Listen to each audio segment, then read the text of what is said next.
சாரா உதவி திட்டத்தின் கீழ் பொருட்களின் வரம்பை விரிவுபடுத்தவும் குறைந்த வகை உணவுப் பொருட்களை சேர்க்கவும் அரசாங்கம் ஒப்புக்கொண்டுள்ளதாக பிரதமர் டதஸ்ரீ அன்வார் இப்ராஹிம் தெரிவித்துள்ளார்.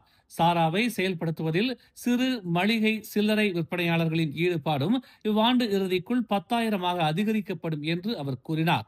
இன்று முதல் 18 வயது மற்றும் அதற்கும் மேற்பட்ட 22 மில்லியன் மலேசிய குடிமக்கள் தங்கள் மை கார்டு மூலம் 100 ரிங்கிட்டை பெறுவார்கள்.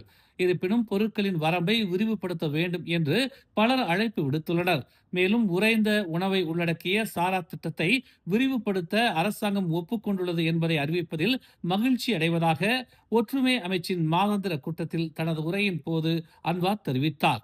வரவிருக்கும் ரமலான் காலம் உட்பட நாடு முழுவதும் செயல்படுத்தலை அரசாங்கம் தொடர்ந்து கண்காணித்து வருவதாகவும் களத்தில் ஏதேனும் குறைபாடுகளை நிவர்த்தி செய்ய நடவடிக்கை எடுப்பதாகவும் அவர் மேலும் கூறினார். மேலும் செய்திகளை தெரிந்து கொள்ள தமிழ் மலர் இணையதளம், தமிழ் மலர் செயலி மற்றும் மலர் டிவி யூடியூப் சேனலை வலம் வாருங்கள்.